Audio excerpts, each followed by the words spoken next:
Rain lashed against the heavy, leaded glass of the bedchamber window, drowning out the silence of the unfamiliar room.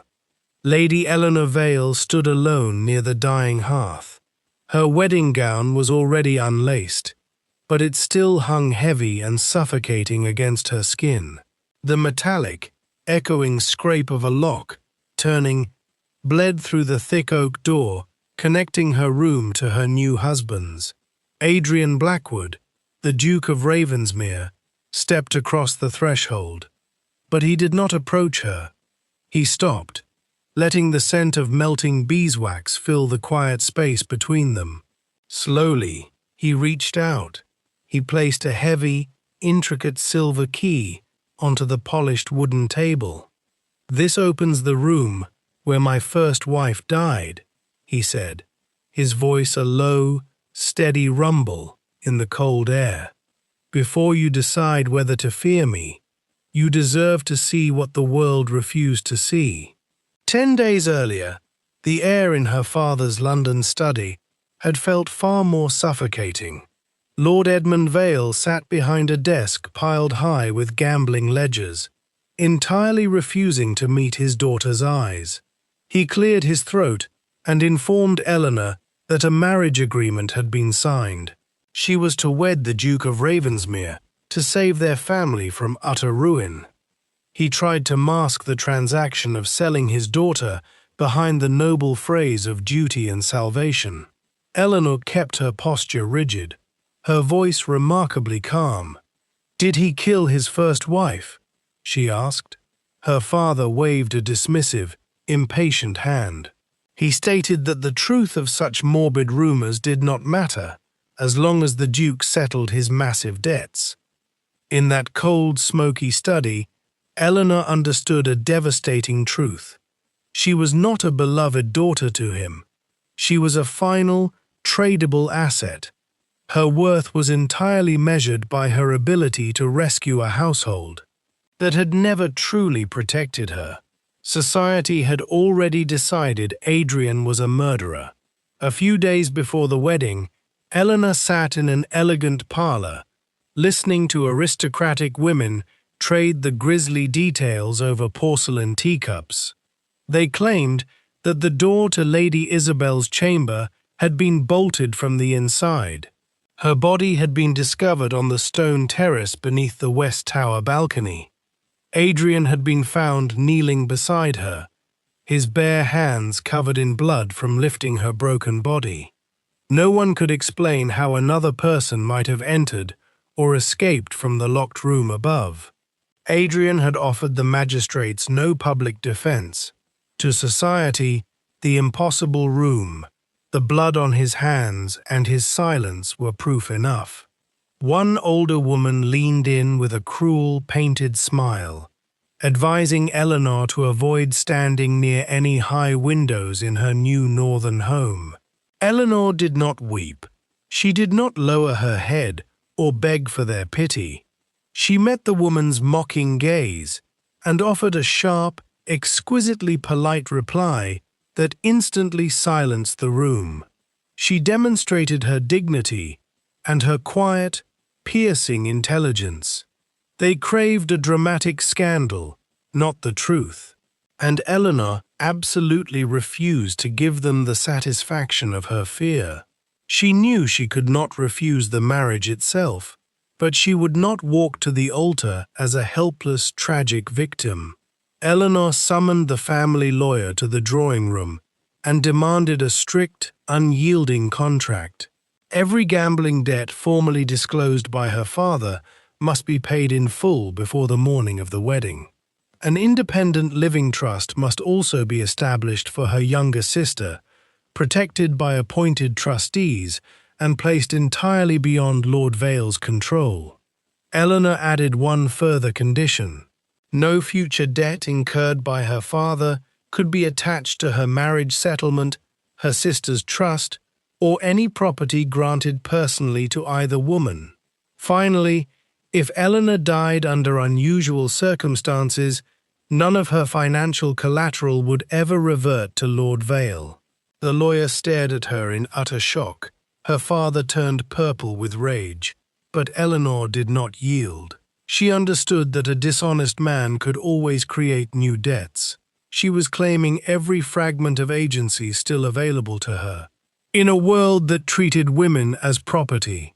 Her very first meeting with Adrian did not take place in a grand, brightly lit ballroom, but in the dim, quiet sanctuary of a small family chapel. He wore stark, dark clothing, cutting a tall, imposing figure against the ancient stone walls. Yet his presence was remarkably cold, not aggressively threatening.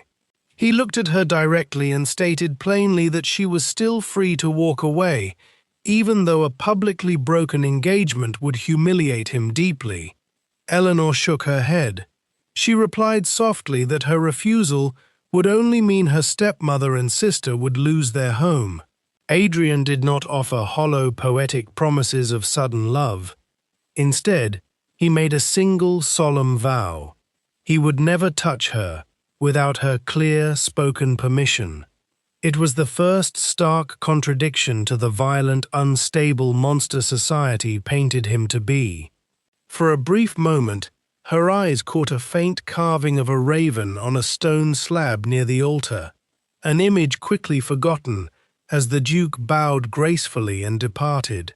As she exited the chapel into the corridor, a charming, smooth voice called her name. Lord Julian Blackwood, Adrian's handsome cousin, stepped from the shadows.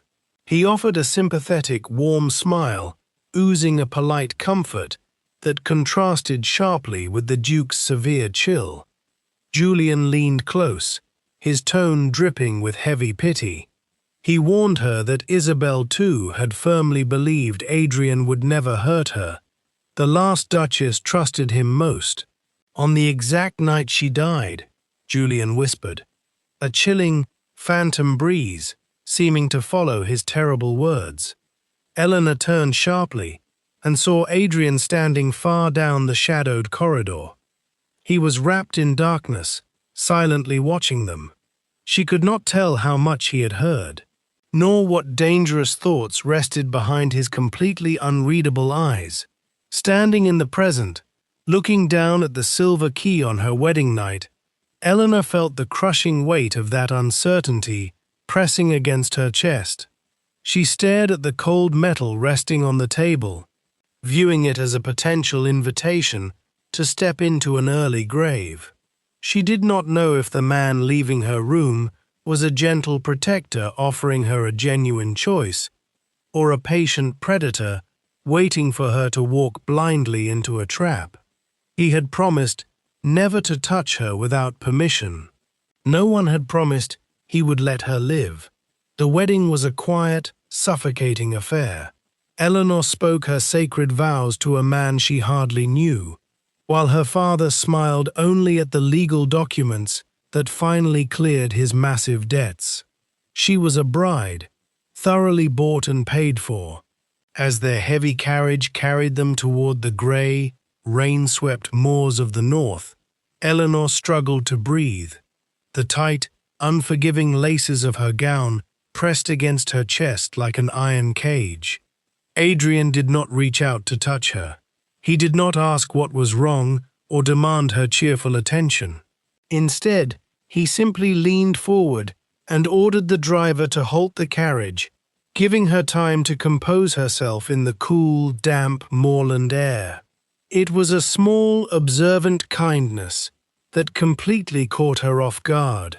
When the carriage moved again, he finally spoke. He promised her absolute privacy in her own chambers, a generous personal budget, and the absolute freedom to manage the estate if she wished to keep busy. Eleanor looked at his impassive, shadowed face. "Did you kill her?" she asked plainly, her voice barely louder than the rolling wheels. Adrian did not flinch, nor did he offer an angry, defensive rant. "No," he replied, his voice heavy with an old, quiet sorrow. "But I failed her." He offered no further explanation, leaving a vast, aching, empty space between them. Ravensmere Hall loomed through the thick evening mist. It was grand, ancient, and impossibly cold. The gathered servants watched Eleanor step down from the carriage with a heartbreaking mixture of desperate hope and naked fear. Mrs. Wren, the rigid and severe housekeeper, greeted her with sharp, clinical efficiency. She immediately warned Eleanor that the West Tower was strictly forbidden to everyone in the house. Standing in the courtyard, Eleanor glanced up the towering stone walls, noting a single high window that had been heavily boarded shut from the inside. That night, Eleanor sat on the edge of the bed in her unfamiliar chamber, bracing herself for the worst of her expected marital duties. But when Adrian softly knocked on the connecting door, he stayed firmly at the threshold. He stood tall in the shadows, waiting patiently for her explicit permission to enter. He did not demand his rights as a husband. Instead, he walked to the table and placed a heavy silver key into her open hand. Then, he handed her a folded legal document. It was a formal guarantee of freedom. He explained gently that she could leave him after 3 months, provided with a comfortable private house and a generous independent income. The door connecting their bedrooms, he stated softly, would only ever open if she turned the handle herself. "Why marry at all?" Eleanor asked, her voice trembling at the profound, disorienting shock of being given a real choice. "The trustees have warned me what will happen if I die without a lawful heir," Adrian said, his eyes dark and serious. "Julian remains the heir presumptive. If Ravensmere eventually passes to him, the tenants, the relief funds, and every family dependent upon this estate will fall under his control." He paused before continuing. "No council has the authority to command me to produce a child. I chose to seek a wife because I still hoped that trust might grow into a genuine family. Perhaps, in time, we may freely choose that future together. But I will never demand it from you." He gestured toward the legal document resting beside the silver key. "If trust does not grow between us, you may live separately after 3 months, with your own house, income, and complete personal freedom. I will never use the marriage vows to imprison you." His voice softened. "You have already been sold once, Eleanor. I will not become your second master." She had spent her entire life being used to solve the endless problems of careless men. Now, his words broke through her final, hardened defenses. A sudden, healing sting of hot tears blurred her vision. He was not locking her in. He was giving her the undeniable power to safely walk away. Adrian bowed his head and left her alone in the quiet room. The silver key, initially freezing to the touch, slowly grew warm in her trembling palm. Driven by a desperate need for the truth, Eleanor took a single glowing candle and walked the silent, draughty halls to the forbidden West Tower. The heavy key turned smoothly in the oiled lock. The large room was covered in a thick, undisturbed layer of grey dust, but it was profoundly peaceful. It was not the chaotic, shattered scene of a violent, murderous rage. Everything seemed to be exactly where it had been left. On a wooden writing desk near the boarded window sat an open book. Resting on the delicate, yellowed pages was a perfectly dried, pressed white heather.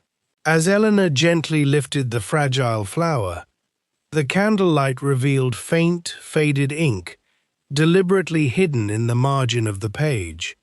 It read, "If I die, do not trust the man who mourns most beautifully." Before Eleanor could fully process the chilling, cryptic warning, the heavy wooden door shifted on its iron hinges behind her, and a long, menacing shadow slowly crossed the dusty floor. The long, stretching shadow that crossed the dusty floor did not belong to a killer. It was Mrs. Wren. The rigid housekeeper stood frozen in the doorway, her brass lantern shaking visibly in her hand. She angrily demanded that Eleanor leave the room at once, citing the strict rules of the master. But beneath her harsh, commanding tone, Eleanor saw raw, undeniable fear. Curiosity killed one duchess already, the older woman whispered, vehemently denying any knowledge of the faded words in the book. She practically forced Eleanor out, locking the door firmly behind them. The next morning, Eleanor returned, this time with Adrian's written permission in hand. In the bright, grey daylight, the West Tower did not look like the site of a violent, uncontrollable rage. Eleanor observed the space with a calm, analytical eye. The elegant writing desk was securely locked. A heavy oak bookshelf stood slightly crooked against the cold stone wall, and several delicate white heathers were pressed carefully between the pages of different books scattered around the room. Using the gentle, steady warmth of a candle, a specialized restoration skill taught by her late mother, Eleanor carefully coaxed the faded, invisible ink back to life. She realized Isabel had been leaving a deliberate trail. Later, in the quiet safety of the main library, she asked Adrian directly about his first marriage. He did not look away or take offense.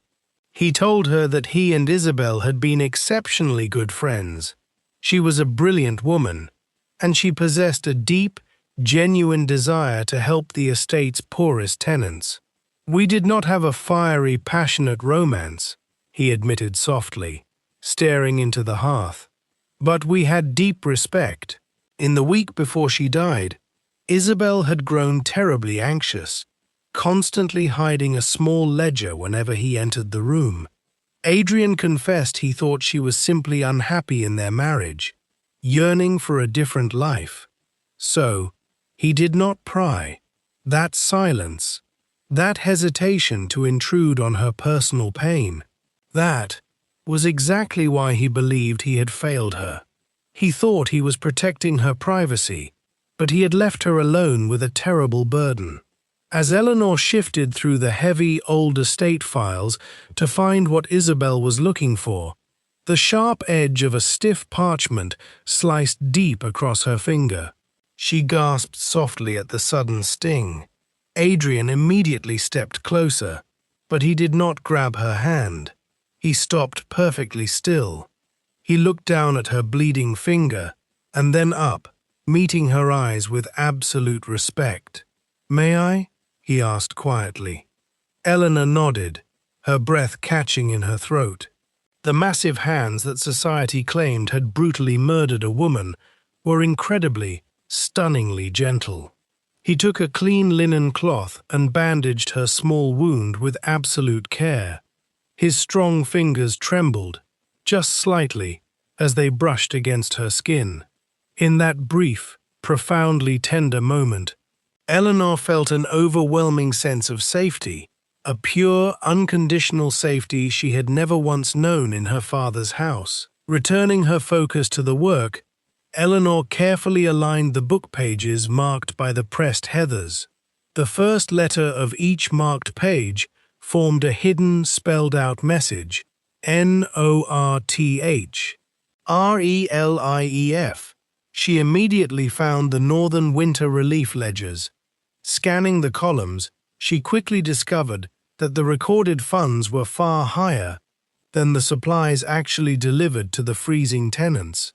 It was the first solid, undeniable proof of massive embezzlement, a financial crime, not a crime of passion. That evening, Eleanor stood alone in the West Tower once again. The heavy windows were sealed tightly shut against the storm. The hearth was completely cold and empty. Yet, the small, bright flame of her candle tilted sharply toward the crooked bookshelf. She reached out into the empty space, feeling a distinct, chilling draft of freezing air slipping through the wooden cracks. She leaned in and pressed gently against a thick book on the shelf. Deep inside the stone wall, a small metallic mechanism clicked loudly. The room had never been fully sealed from the inside. There was a way out. She eagerly reached for the hidden latch, desperate to find the passage, but a large, warm hand gently wrapped around her wrist from behind. "Do not open that wall," Adrian whispered in the dark, standing right behind her, "until you know exactly who else is waiting for it to open." The warmth of Adrian's hand around her wrist grounded Eleanor in the dark, freezing room. He did not pull her away with force. He simply held her hand in place against the wooden panel. "After Isabel died, someone searched this room," he explained quietly. "The desk was forced. The books were moved. If you open that passage now, you might signal to the killer that you have found their trail." Eleanor lowered her hand, but she turned to face him in the dim candlelight. She refused to be a fragile porcelain doll, shielded in the dark. She looked up at him and demanded to be included in every decision. She would not be protected like a child. Adrian studied her face for a long moment. Then he gave a slow, respectful nod. "We will wait," he agreed, establishing, in that quiet breath, that they were partners, not a guardian and his ward.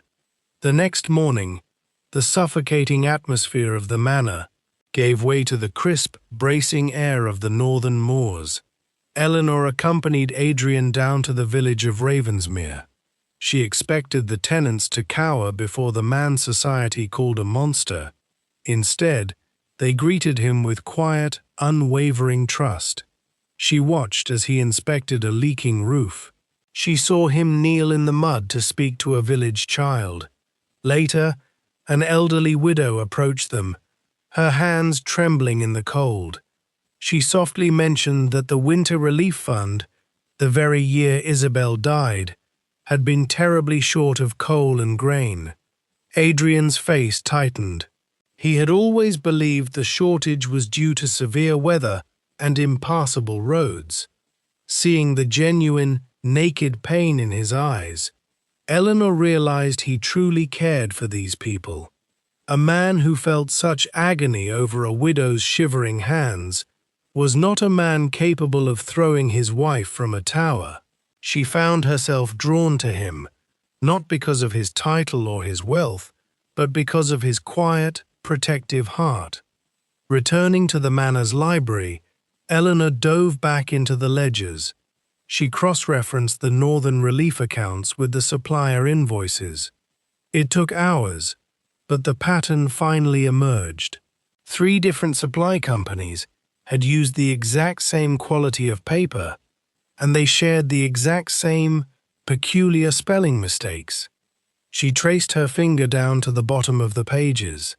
The signature, approving the false vendors, did not belong to Adrian. It belonged to Lord Julian Blackwood. For nearly 3 years before Isabel's death, Julian had served as the estate's temporary financial agent. Whenever Adrian attended Parliament or inspected the distant Ravensmere holdings, Julian had personally overseen the winter relief contracts that Isabel later began investigating. After her death, Adrian's grief had left him incapable of examining every account. Julian had used that period to tighten his control, alter older records, and conceal the thefts he had already begun, long before Isabel entered the West Tower. As if summoned by her thoughts, Julian arrived at Ravensmere Hall that very afternoon. He brought wedding gifts and an effortless, charming warmth. He teased Adrian for being too serious, temporarily lightening the heavy mood of the house. During tea, Julian turned to Eleanor, mentioning how he had always tried to help Isabel, because Adrian was simply too busy. As he spoke, Julian's eyes dropped. He caught a brief glimpse of the silver key, protruding slightly from the pocket of Eleanor's gown. A micro-expression of shock flashed across his face before he instantly masked it with a polite smile. At dinner, Eleanor sat across from a grand, imposing portrait hanging in the dining room. It depicted a younger Julian wearing a striking black coat. The coat featured custom mother-of-pearl buttons carved in the shape of ravens. Looking closely at the man sitting beside her, she casually mentioned the beautiful garments. Julian smoothly replied that the coat was long gone. He claimed he had lost it on a carriage ride to London many years ago, but Adrian frowned slightly. He remembered Julian wearing that exact coat during the week Isabel died, though he could not pinpoint the exact day. Later that evening, Julian found Eleanor alone in the humid, glass-walled greenhouse. The smell of damp earth and blooming orchids felt suffocating as he stepped too close. He lowered his voice, adopting the tone of a concerned friend. He warned her about Adrian's silent, unpredictable rages. He whispered that Isabel, too, had been desperately looking for a way to leave him. Julian offered to help Eleanor escape. He promised to arrange a carriage if she ever felt threatened. And then he made a fatal error. "I know what he is capable of," Julian whispered. "I was the one who found him, cradling her broken body on the stones." Eleanor's breath hitched. The society rumors and the official magistrate reports stated clearly that Adrian was entirely alone when the servants first found him. Julian had just revealed a detail that contradicted the public truth. When Julian finally left, Eleanor hurried back to the library. She found Adrian standing by the fire. "Adrian?" she asked, her voice trembling slightly. "Who was the first person to touch Isabel's body?" Adrian turned, his dark eyes reflecting the flames. "I was," he answered softly. Julian swore. He had not reached the tower until an hour later. The morning rain had finally stopped, leaving Ravensmere Hall trapped in a heavy, suffocating stillness. Eleanor sat alone in Adrian's private study, organizing the estate's sprawling financial records. The room smelled of old leather, wood smoke, and damp cedar. As she reached for a heavy stack of ledgers, her hand brushed against a hidden, loose panel in the back of his massive oak desk. The wood slipped open, revealing a small iron lockbox hidden in the shadows. Inside, there were no legal documents. There was no money. There was only a single, partially burned piece of parchment. Eleanor carefully lifted the charred letter. The edges were blackened and brittle, crumbling slightly against her trembling fingertips. She recognized Isabel's elegant, flowing handwriting immediately. There was only one legible sentence remaining on the scorched page. "I cannot remain your wife." The words struck Eleanor's chest like a physical blow. The breath left her lungs. A cold, painfully familiar dread crept up her spine. Adrian had sworn he had given her the entire truth. He had promised there were no more secrets between them. Yet here was the damning proof. Proof that his first wife had been desperate to leave him, right before she plunged to her tragic death. The heavy study door creaked open. Adrian stepped into the room. He froze instantly when he saw the dark ashes on her fingertips and the burned letter trembling in her hand. Eleanor did not scream. She did not throw the paper or dissolve into hysterical, senseless tears. She simply looked at him, her heart breaking quietly in the dim light. "You burned her words," she whispered, her voice thick with a profound sense of betrayal. "If you are innocent, Adrian, why would you destroy her letter?" Adrian did not rush forward to silence her. He did not offer a frantic, angry defense to demand her submission. He looked at the charred paper, his broad shoulders sagging under the crushing weight of a 2-year-old burden. "I burned it," he admitted softly, his voice completely hollow, "because I was trying to save her." Eleanor waited, refusing to let the heavy silence push her away. She demanded the respect of a full explanation. Adrian closed his tired eyes. "Isabel did not hate me, Eleanor, but she did not love me. Her heart belonged to Captain Gabriel Hart, a good man with no aristocratic title and no fortune." He took a slow, ragged breath. "She wanted to end our marriage peacefully. We had an arrangement. I was going to help her disappear to Europe, where she could finally be happy with him." He stepped further into the dim light of the study, stripping away his formidable armor. But if polite society found that letter, she would have been brutally branded a disgraceful adulteress. Gabriel would have been ruined, or worse, imprisoned. When she died, I burned the letter to protect her honor, to protect the man she truly loved. We looked at Eleanor with devastating vulnerability. I let the world believe I was a violent monster, so that Isabel's memory could remain untouched. Hot tears pricked Eleanor's eyes. The crushing weight of his sacrifice filled the quiet room.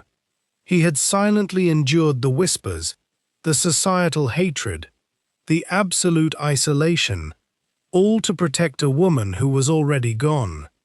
But as deeply moved as she was, Eleanor knew the bitter reality of being silenced. "It was a noble sacrifice, Adrian," she said gently. "But it was a mistake." He looked up, surprised by her quiet, steady conviction. "Protecting someone does not mean deciding for them," she explained, her voice remarkably warm and clear. "By burning her letter, you erased her voice. You took away her truth. We cannot protect the people we love by locking them in the dark." Adrian stood completely still. No one had ever challenged him with such profound, healing grace. He bowed his head, accepting her wisdom without a single shred of masculine pride. He reached into his coat, pulled out his personal ring of keys, and placed them gently on the desk. He was surrendering every locked door to her. Later that evening, Eleanor returned to the desk. She found the thick leather blotter that had been underneath Isabel's letter when it was written. Taking a soft piece of sketching charcoal, she gently rubbed it over the indented paper. Slowly, the ghost of the pen strokes appeared from the shadows. She pieced the burned fragment together with the hidden indentations. She read the full sentence aloud in the quiet room. "I cannot remain your wife in name, when our friendship has become the only honest thing in this house." Below it, another hidden line appeared in the charcoal dust. "Julian believes I have not seen the winter accounts." Among Isabel's remaining papers, Eleanor found the address of Captain Gabriel Hart's regiment. Adrian's solicitor immediately sent a confidential inquiry. Several weeks later, a sworn statement arrived from Gabriel, who was serving abroad on the night Isabel died. He confirmed that Isabel had planned to leave England with Adrian's full knowledge and assistance. Adrian had offered them money, passage to the continent, and complete discretion. Gabriel enclosed 2 surviving letters written by Isabel. In both, she described Adrian as her most loyal friend. She also wrote that Julian had discovered the missing winter funds and had begun watching her movements. Gabriel's testimony did not prove that Julian had killed her, but it destroyed the claim that Isabel had feared Adrian or intended to expose him as a violent husband. Relief washed over Eleanor like a warm, soothing summer rain. Isabel had not feared Adrian. She had trusted him completely as a true friend. And she had been bravely hunting Julian's financial crimes right up until her final breath. Adrian appeared in the doorway. He looked utterly exhausted, fully expecting her to have packed her trunks. He quietly offered to have the carriage brought around in the morning, honoring his solemn promise to let her leave at any time. Eleanor walked slowly toward him. She did not open the door to his bedchamber. She was not offering her body as a simple reward. Instead, she reached into her pocket and placed the silver key to the West Tower on the table between them. "I am not leaving," she said softly, holding his gaze. "I will stay until we give Isabel her voice back." She was choosing him, not out of forced obligation, but out of a freely given, unshakable trust. Adrian stared at the silver key. A profound, shattering relief broke across his weary face. But before he could speak, a sharp, violent crash shattered the profound peace of the night. Heavy glass rained down on the stone floor in the adjoining greenhouse. Eleanor gasped. Adrian instantly pulled her behind his body, shielding her from the dark window with his own back. Resting on the floor among the broken, glittering glass was a heavy stone wrapped tightly in a crumpled piece of paper. Eleanor carefully stepped forward, picked it up, and unfolded the jagged note. There was only one frantic, terrifying sentence scrawled across the page. "Ask the Duke what happened to Rose Bell." The jagged piece of paper rested heavily in Eleanor's trembling hand, the words practically burning in the dim light of the study. "Ask the Duke what happened to Rose Bell." She did not keep the threat a secret. The very next morning, Eleanor summoned Mrs. Wren to the library. She handed the crumpled note to the rigid housekeeper. For a moment, the older woman simply stared at the paper, and then the formidable, iron-willed Mrs. Wren completely broke down. Her shoulders shook, and a profound, exhausted relief washed over her lined face. She confessed everything in a tearful whisper. She had secretly sent the young maid, Rose, away from Ravensmere immediately after Isabel's tragic death. Julian had cornered the housekeeper. He had viciously threatened to evict her son from his tenant farm if Rose ever spoke of what she had seen that night. Mrs. Wren swore she did not know who threw the rock through the glass, but she prayed it meant Rose was desperately trying to reach out for help. They did not waste a single hour. Eleanor and Adrian prepared a carriage, traveling with two heavily armed, deeply trusted servants. They would not ride out alone into an obvious trap like foolish children. The long journey to the coast was accompanied by a gentle, rhythmic rain. The carriage swayed softly. Inside the warm cabin, the silence between Eleanor and Adrian was no longer cold. It was comfortable and quiet. Looking out at the grey, misty moors, Adrian finally spoke. He confessed his deepest, quietest fear. He told Eleanor he was terrified she was only staying at Ravensmere out of a noble sense of duty, or a lingering obligation to a broken man. Eleanor turned from the window. She looked at his strong, weary hands resting on his knees. "I am not ready to call it love," she said gently, offering him total, uncompromising honesty. "But when I sit beside you, Adrian, I do not have to shrink myself to fit into the room." Adrian closed his eyes, absorbing the profound weight of her words. He did not need grand declarations. He only needed her to feel completely safe. They found Rose Bell living under a false name in a small, weathered cottage by the sea. When the young woman first saw the towering figure of the Duke, she stepped back in sheer terror. But Eleanor stepped forward, speaking in a calm, soothing voice. She showed Rose the recovered letter. She promised the young woman that absolutely no one would force her to testify and that she was finally safe. Seeing the undeniable truth in Eleanor's eyes, Rose finally wept. She told them about the night Isabel died. She had heard two voices arguing fiercely in the West Tower. Terrified, Rose had hidden near the family chapel. Minutes later, she saw Lord Julian Blackwood rushing out of the sanctuary. His knuckles were torn and bleeding, and his dark coat was missing a single button. Rose reached into her apron pocket, her hands shaking as she pulled out a small, heavy object. It was a mother-of-pearl button, exquisitely carved into the shape of a raven. On the night Isabel died, Rose had seen Julian rushing from the chapel. After he disappeared, she noticed that the carved stone panel behind the altar had not closed completely.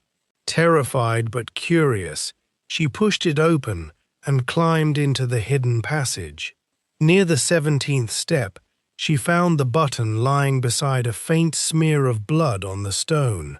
She took it and fled before anyone could discover her. Rose admitted that she had never actually seen Julian push Isabel from the balcony. But days before her death, Isabel had whispered one strange warning to her: "If anything happens to me, the chapel remembers." The carriage ride back to Ravensmere was tense.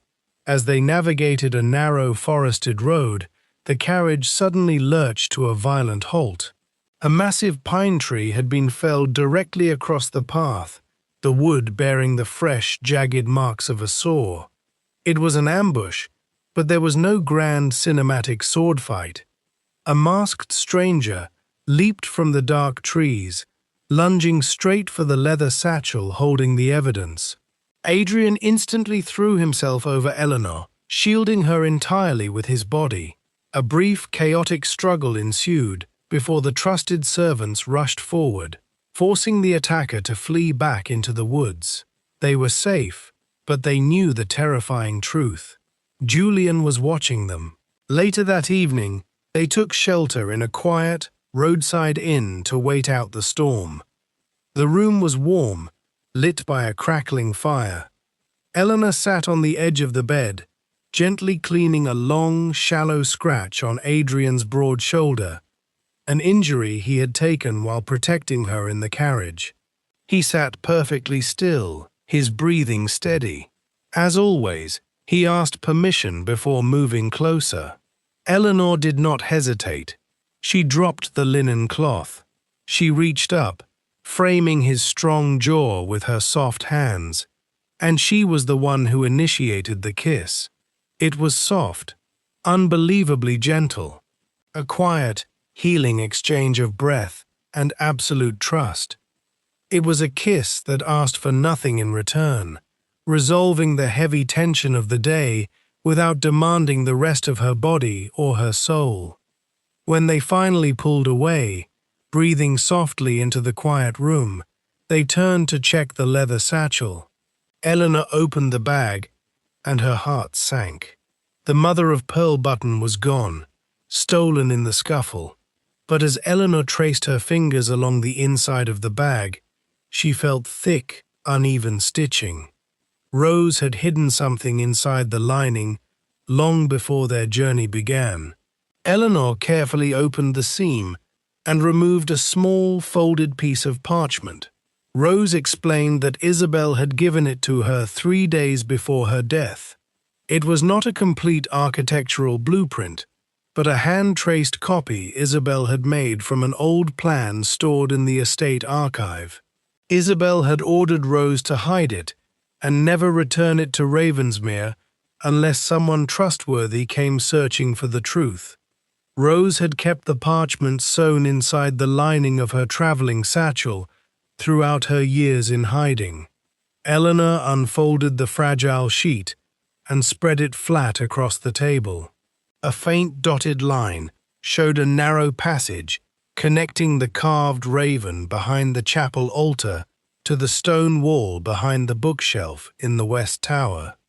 Adrian stared at the map, the heavy burden of the past 2 years finally lifting from his shoulders.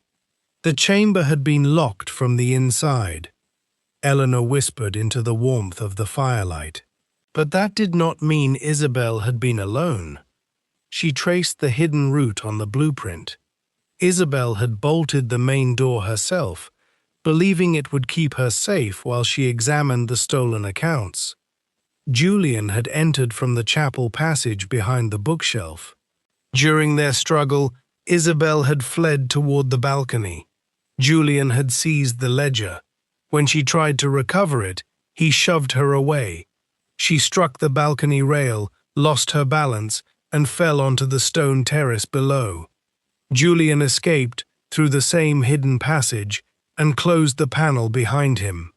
Adrian heard Isabel's scream and the terrible impact in the courtyard. He rushed outside and lifted her broken body from the stones. The servants arrived moments later. They saw the locked chamber above, Adrian's blood-covered hands, and Isabel lying dead in his arms.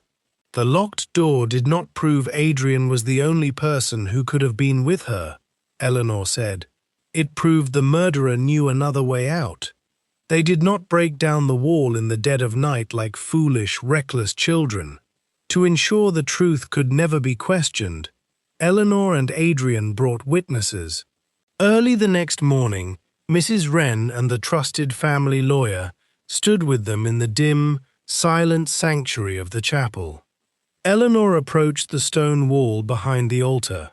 She traced her fingers over the faint carving of a raven, pressing firmly against its outstretched wing.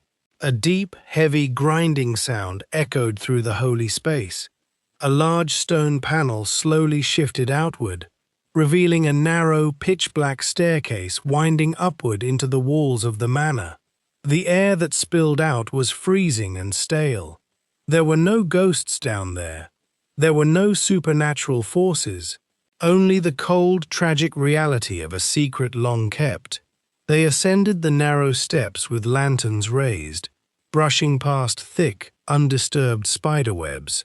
Halfway up the hidden path, Eleanor suddenly stopped. Her breath hitched in her throat. Caught on a jagged piece of protruding masonry was a faded blue silk ribbon. It was Isabel's. A few feet away, wedged tightly into a deep crack in the stone, was a small rusted iron box. Adrian carefully pried it loose. Inside the damp metal casing, they found exactly what Isabel had died trying to protect. There was a handwritten copy of the Winter Relief Ledger and a perfectly carved, forged replica of Adrian's official ducal seal. Back in the warmth of the library, the lawyer carefully examined the salvaged documents. Eleanor meticulously showed him how the false suppliers had funneled the estate's money directly to Julian's known associates. It was a brilliant, undeniable paper trail. But the lawyer removed his spectacles and sighed heavily. He warned them that the evidence proved massive financial theft, but it did not conclusively prove murder. Adrian's jaw tightened. He wanted to take the papers to the local magistrate immediately. He wanted the unbearable nightmare to end. But Eleanor gently touched his arm. She shook her head, warning that presenting incomplete evidence would only allow Julian to slip away through the cracks of the justice system. They needed to force him to confess.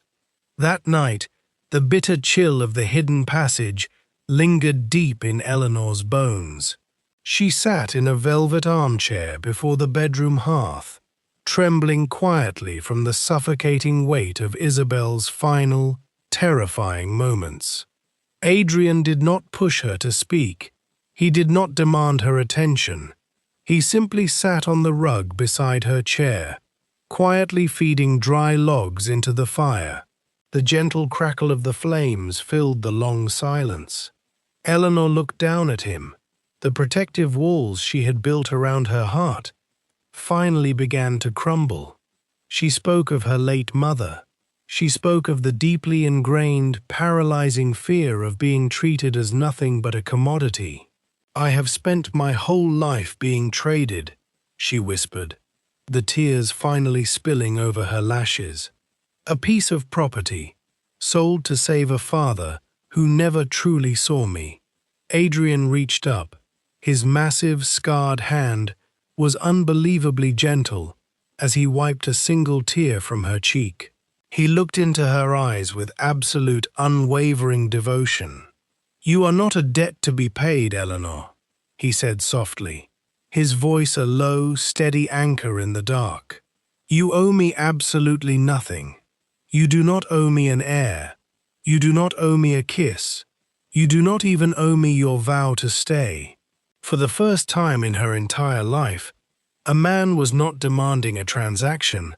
He was simply offering a safe harbor. That night, Eleanor lay down in the center of the large bed. Adrian lay carefully beside her, resting above the blankets, wrapping his strong arms protectively around her shoulders. They did not consummate the marriage.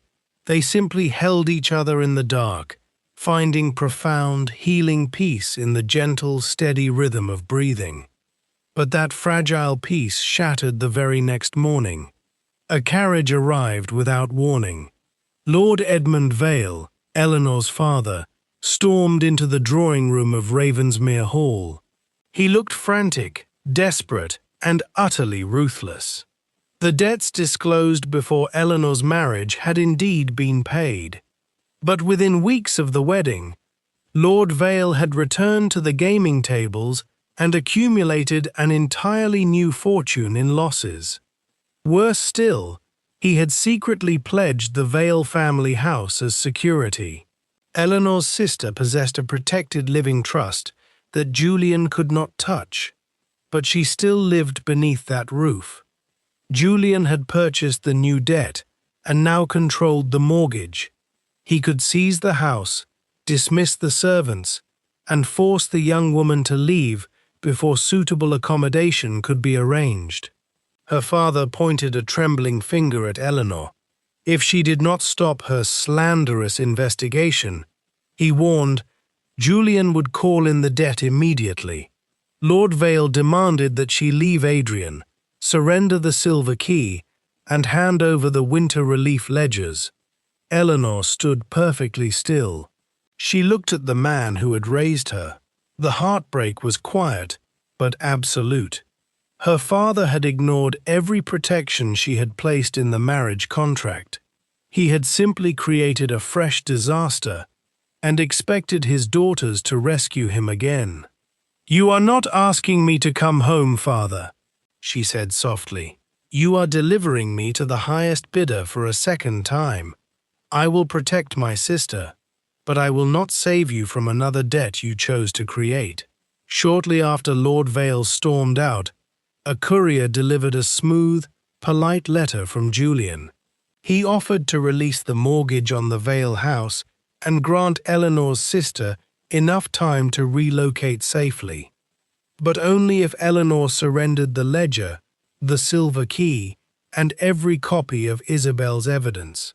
Adrian immediately offered to purchase the mortgage and move Eleanor's sister to a secure home before Julian could act. But Eleanor refused to let Julian dictate the terms. Her sister's trust was safe, and Adrian's solicitors could arrange temporary protection. The house itself was only another object Julian had turned into a weapon. Eleanor looked at Adrian, her eyes fierce and remarkably clear. She told him she would answer Julian's ultimatum with a trap in the West Tower. Adrian's instinct was to shield her from the monster. "It is too dangerous," he argued, his hands gripping the back of a chair. He could not bear the thought of losing her to the same room that took Isabel. "Adrian," she interrupted gently. She walked to him, placing her hands over his. "If you truly believe I am your equal, if I am truly your partner, you must trust me to finish this." Adrian closed his eyes. It went against every protective instinct in his body. But he slowly nodded, fiercely respecting her agency. Eleanor sat at the writing desk. She pulled a fresh sheet of parchment toward her. She penned a short, decisive note to Julian. She promised to meet him entirely alone in the West Tower, at midnight, carrying all the evidence he desired. The midnight wind howled against the boarded windows of the West Tower, sounding like the desperate cries of the past. Eleanor sat perfectly still at the wooden desk. A single candle cast long, trembling shadows across the dusty floor. Resting under her hands was a leather-bound ledger. She appeared to be entirely alone, but she was not. Hidden just behind the heavy stone wall, breathing quietly in the secret passage, stood Adrian. Beside him waited the family lawyer, a local crown magistrate, and Mrs. Wren. They had Rosebell's sworn, signed statement in their possession, and the ledger on Eleanor's desk was merely a copied replica. The heavy oak door creaked open. Julian Blackwood stepped into the dim room. He had used the main hallway, entirely confident that Eleanor was an isolated, frightened woman. He offered her a smooth, sympathetic smile, a mask of charming poison. "You are very brave to come here alone, Eleanor," Julian murmured, stepping closer. "But you are also foolish. Once you give him an heir, Adrian will dispose of you, just as he did with her." Eleanor kept her voice trembling, playing the role of the desperate daughter. She told him she did not care about the Duke.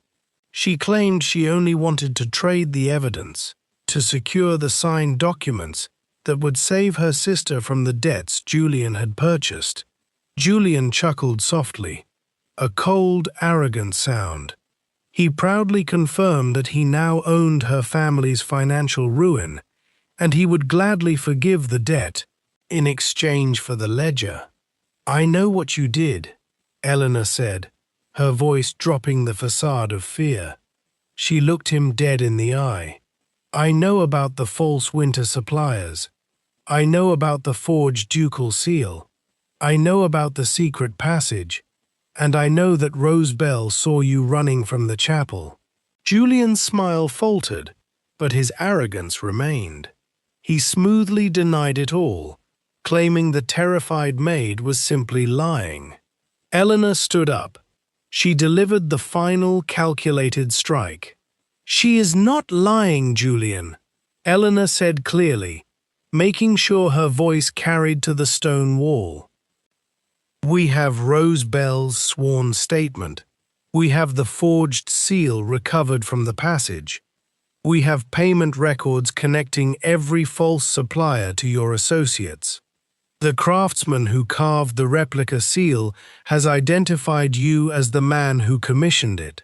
Captain Hart's letters prove Isabel trusted Adrian and feared that you had discovered her investigation."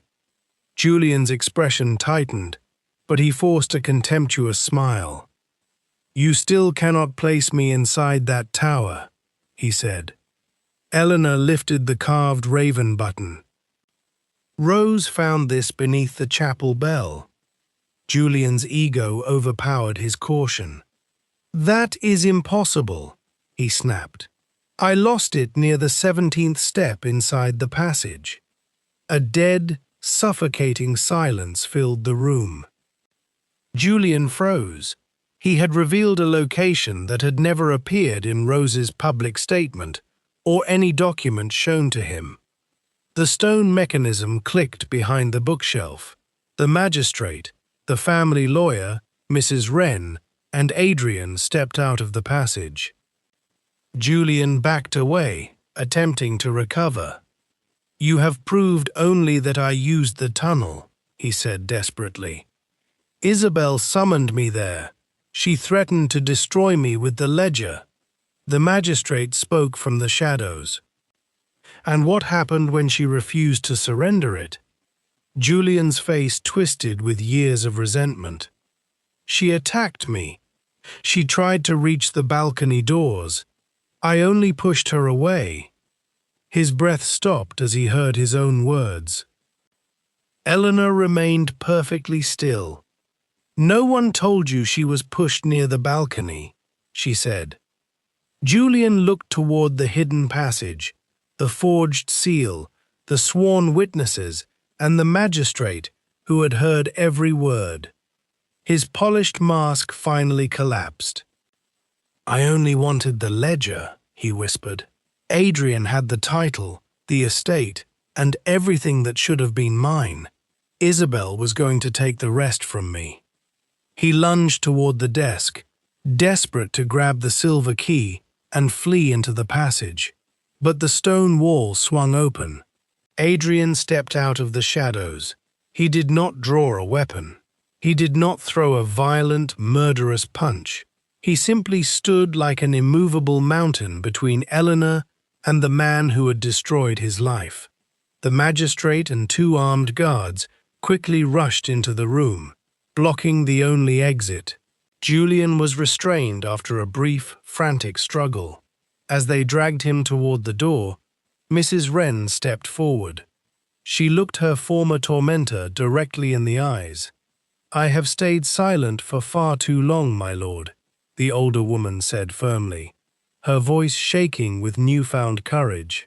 When the heavy door finally closed, taking the monster away to face Crown Justice, a profound, echoing quiet settled over the West Tower. Eleanor and Adrian were left completely alone. Adrian walked slowly to the desk. His massive hands trembled as he picked up the fully restored fragments of Isabel's final letter. He read her last desperate wish aloud in the candlelight. "Do not let this room become the last thing anyone remembers of me." Eleanor stepped softly to his side. "It will not be a tomb anymore," she promised gently. "We will turn this tower into a grand library, a foundation to fund the winter relief for the widows and the children. We will fill it with light." Adrian closed his eyes, and for the first time in 2 agonizing years, the Duke of Ravensmere wept. He did not cry out of crushing guilt. He wept because the suffocating darkness had finally broken. The truth had returned to his home. Eleanor reached up, resting her warm hand against his tear-stained cheek. "I love you," she whispered into the quiet room. Adrian opened his eyes. He looked down at her with a devotion so deep it stole her breath. But he did not immediately pull her into a desperate kiss. He needed her to be absolutely certain. He gently covered her hand with his own. "When the court finally releases you from every financial obligation your father placed upon you," Adrian asked, his voice thick with emotion, "will you still choose to be my wife?" 14 months later, the long, suffocating storm over Ravensmere Hall had finally broken. The investigation had required the examination of years of estate accounts, testimony from Rose Bell and Captain Gabriel Hart, evidence from the hidden passage, and records from the craftsman who had produced the forged ducal seal. At the county assizes, Julian was convicted of manslaughter, forgery, embezzlement, attempted extortion, and conspiring to conceal evidence. The court concluded that he had entered the West Tower through the hidden passage, fought Isabel for the ledger, and caused her fatal fall before abandoning her on the terrace. Julian was sentenced to penal servitude for life. His private property was seized to satisfy restitution orders, and he was permanently removed from every financial or administrative position connected to Ravensmere. The conviction did not magically rewrite the ancient laws of inheritance. Instead, Adrian's lawyers lawfully removed Julian from every discretionary trust and transferred all non-entailed estate assets into protected settlements for the tenants and future heirs. The official county record was formally amended, clearing Adrian of involvement in Isabel's death. Julian's polished reputation was destroyed by the same evidence he had spent years trying to bury. The official county records were formally amended. A public statement was issued across the country, finally clearing the Duke of Ravensmere of any involvement in his first wife's tragic death. But Adrian did not throw a grand, triumphant celebration. He did not seek the apologies of a society that had so easily condemned him. Instead, he walked alone to the quiet family cemetery. He knelt in the damp, sweet-smelling earth, placing a beautiful, blooming bouquet of white heather upon Isabel's grave. He whispered a quiet, heartfelt thank you to the brilliant woman who had left a trail of breadcrumbs, guiding them all back to the light. Slowly, the profound work of healing began to weave its way through the grand manor. Rosebell was offered a secure, well-paying position at the newly planned estate library, but she was gently assured that she never had to return to the site of her trauma if she did not wish to. Mrs. Wren retained her respected position as head housekeeper. One afternoon, the older woman stood in the drawing room, weeping openly as she formally apologized for her long, cowardly silence. Eleanor reached out, gently taking the housekeeper's trembling hands. Silence carries a terrible, heavy consequence. "Mrs. Wren," Eleanor said softly, "but courage that arrives late is still courage."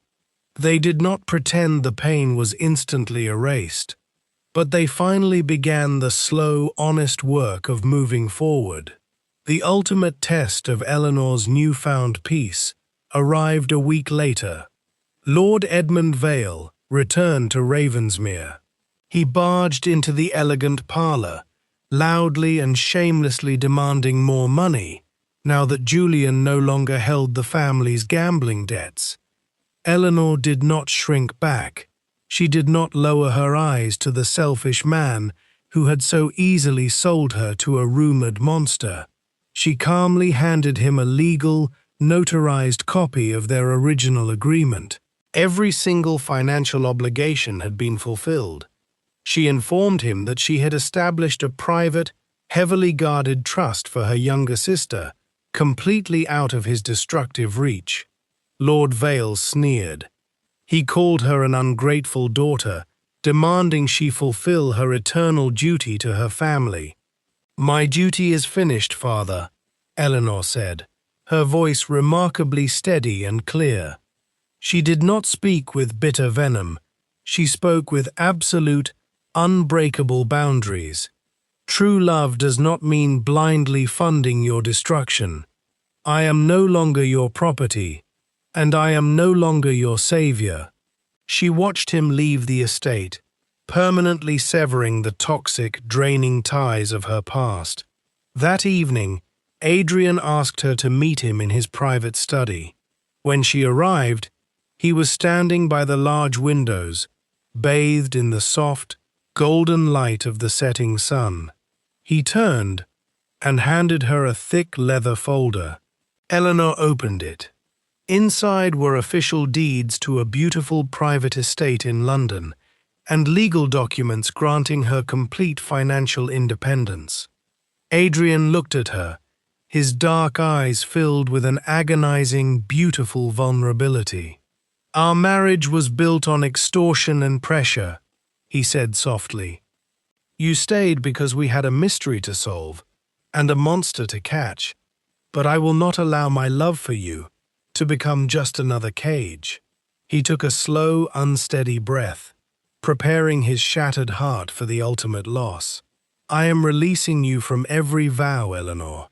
You are a wealthy, independent woman. You can spend a season in London. You can live in your own home. You are completely, and finally, free." He was giving her the greatest gift a person could ever offer, the absolute freedom to walk away. His greatest victory was not that his name was cleared, but that he loved her enough to let her go. Eleanor looked at the heavy legal papers, and then she looked at the man who had carefully bandaged her bleeding finger, the man who had shielded her with his own body, the man who had never, not once, demanded her submission. She slowly closed the leather folder. "Walk with me," she whispered. She led him out of the study, down the long, quiet corridors, until they reached the small, dimly lit family chapel, the exact place where they had first met. There were no crowds, no society gossips, just the two of them, standing before the ancient stone altar. Eleanor reached into her pocket. She pulled out the heavy silver key and placed it gently into the center of Adrian's massive palm. She reached up, slowly folding his strong fingers over the cold metal.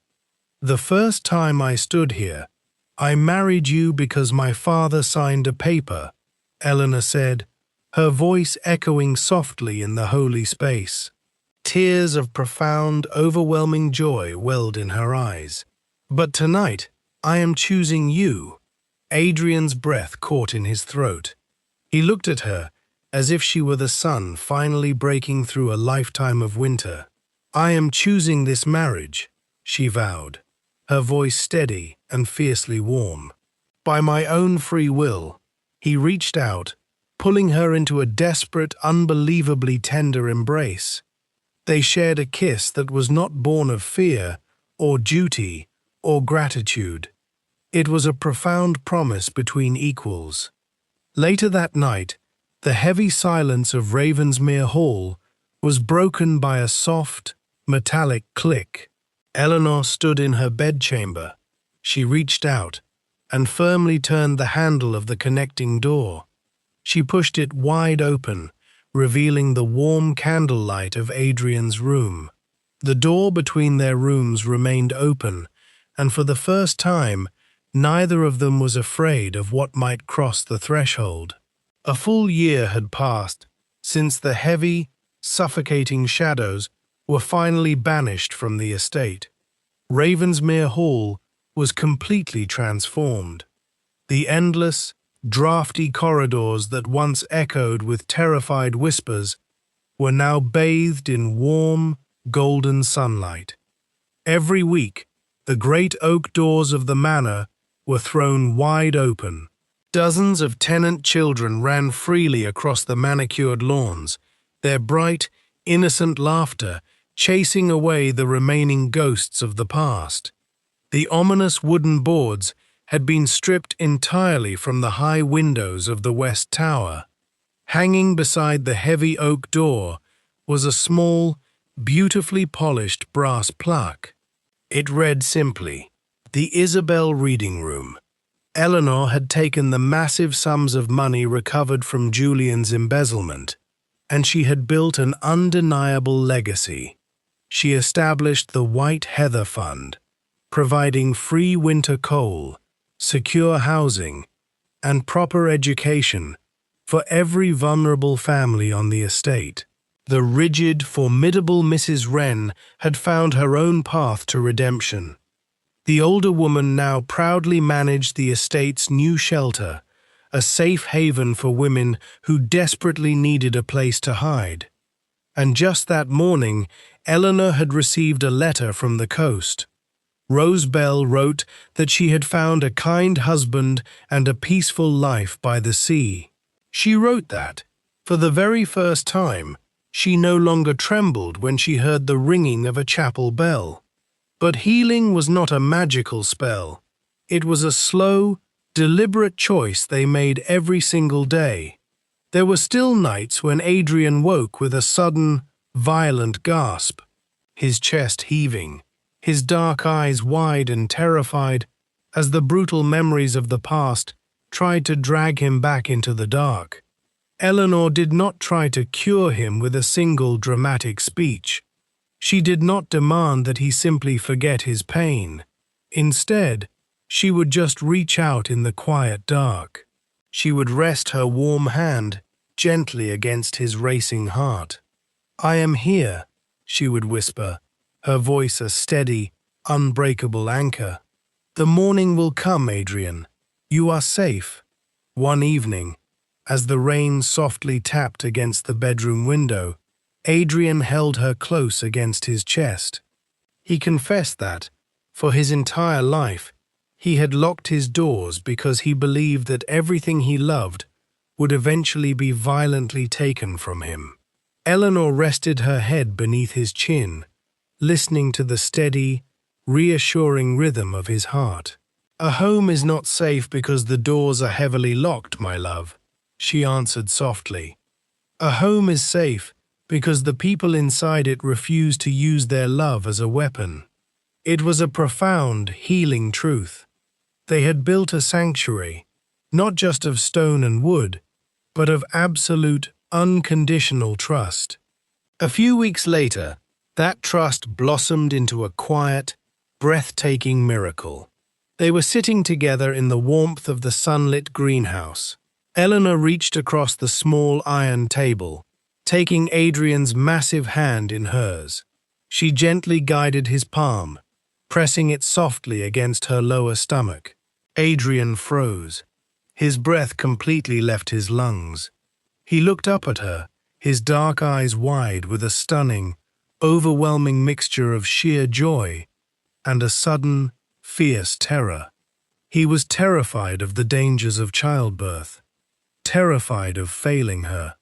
Eleanor smiled, her eyes shining with happy tears.